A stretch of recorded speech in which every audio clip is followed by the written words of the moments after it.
ॐ नमो भगवते वासुदेवाय। नवमः स्कन्धः अथैकादशोऽध्यायः। श्रीशुक उवाच भगवानात्मनात्मानं राम उत्तमकल्पकैः सर्वदेवमयं देवमीज आचार्यवान्मखैः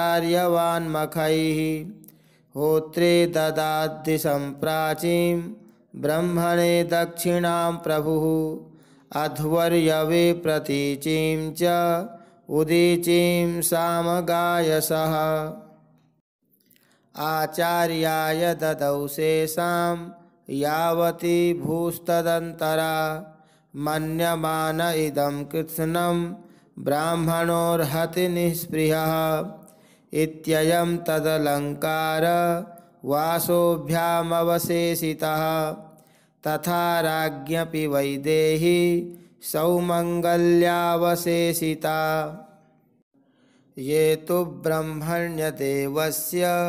वात्सल्यं वीक्ष्य संस्तुतं प्रीताः क्लिन्नधियस्तस्मै प्रत्यर्पेदं बभासिरे अप्रत्तं नस्त्वया किं नु भगवन् भुवनेश्वर यन्नोऽन्तर्हृदयं विश्य तमोहंसि स्वरोचिषा नमो ब्रह्मण्यदेवाय रामाय कुण्ठमेधसे उत्तमश्लोकधुर्याय न्यस्तदण्डार्पिताङ्घ्रये कदाचिल्लोकजिज्ञासुर्गूढो रात्र्यामलक्षितः चरन् वाचो शृणोद् रामो भार्यामुद्दिश्य कस्यचित् नाहं बिभर्मि त्वां दुष्टामसतीं परवेश्मगां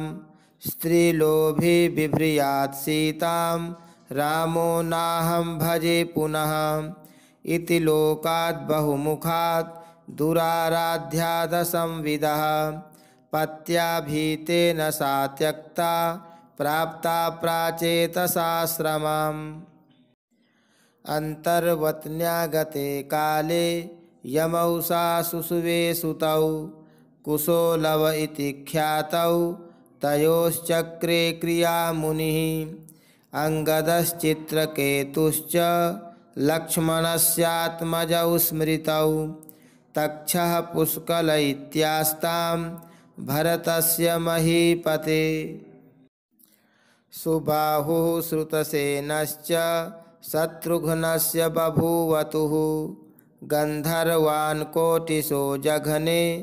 भरतो विजये दिशां तदीयं धनमानीय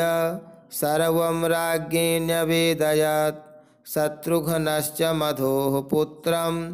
लवणं नाम राक्षसं हत्वा मधुवने चक्रे मथुरां नाम वैपुरीम् मुनौ निक्षिप्य तनयौ सीता भर्त्रा विवासिता ध्यायन्ती रामचरणौ विवरं प्रविवेशः तच्छ्रुत्वा भगवान् रामो रुन्धन्नपि धिया शुचः स्मरंस्तस्या गुणास्तास्तान् नाशकनोद्रोद्धुमीश्वरः स्त्रीपुं प्रसंग एतादृक् सर्वत्र त्रासमावहः अपेश्वराणां किमुत ग्राम्यस्य गृहचेतसः तत ऊर्ध्वं ब्रह्मचर्यं धारयन्नजुहोत्प्रभुः त्रयोदशाब्दसाहस्रमग्निहोत्रमखण्डितम् स्मरतां हृदि विन्यस्य विद्धं दण्डककण्टकैः स्वपादपल्लवं राम आत्मज्योतिरगात्ततः नेदं यशो रघुपतेः सुरयाच्ययात्त लीलातनोरधिकसाम्यविमुक्तधाम्नः रक्षो वधो जलधिबन्धनमस्त्रपूगैः किं तस्य शत्रुहनने कपयः सहायाः यस्यामलं नृपसदसूयशोऽधुनापि गायन्त्यघघनं ऋषयो दिगिभेन्द्रपट्टं तं नाकपालवसुपालकिरीटजुष्ट पादाम्बुजं रघुपतिं शरणं प्रपद्ये स यैः स्पृष्टोऽभिदृष्टो वा संविष्टोऽनुगतोऽपि वा कोसलास्ते ययुः स्थानं यत्र गच्छन्ति योगिनः पुरुषो रामचरितं श्रवणैरुपधारयन् आनिशंस्य परो राजन् कर्मबन्धैर्विमुच्यते। राजोवाच कथं स भगवान् रामो भ्रातॄन् वा स्वयमात्मनः तस्मिन् वा तेन्वर्तन्त प्रजाः पौराश्च ईश्वरे। श्रीशुक उवाच अथादिशद्दिग्विजये भ्रातॄस्त्रिभुवनेश्वरः आत्मानं दर्शयन् स्वानां पुरीमैक्षत सानुगः आसक्तिमार्गां गन्धोदैः करिणां मदशीकरैः स्वामिनं प्राप्तमालोक्य मत्तां वासुतरामिव प्रासादगोपुरसभा चैत्यदेवगृहादिषु विन्यस्तहेमकलशैः पताकाभिश्च मण्डिताम् पूगैः सवृन्तैरम्भाभिः पट्टिकाभिः सुवाससाम् आदर्शैरंशुकैः स्रग्भिः कृतकौतुकतोरणां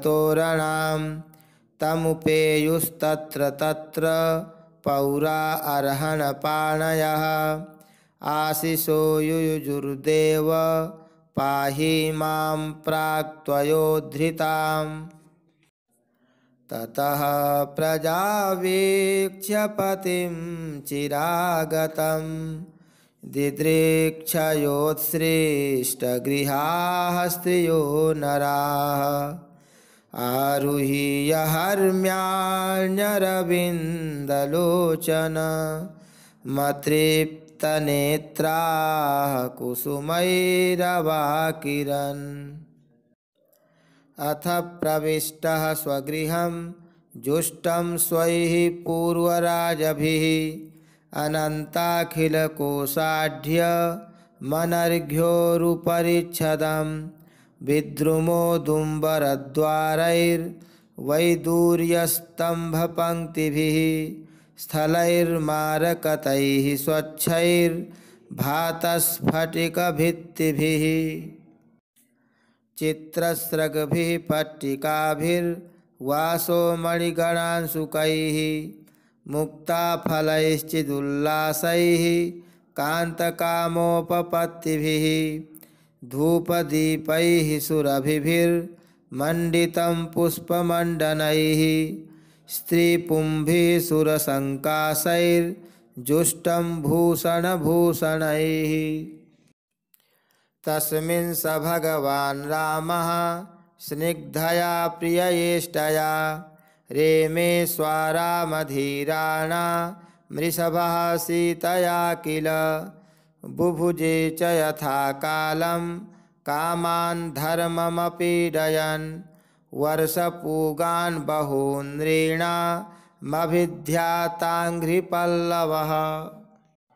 ओम जय जय श्रीमद्भागवते महापुराणे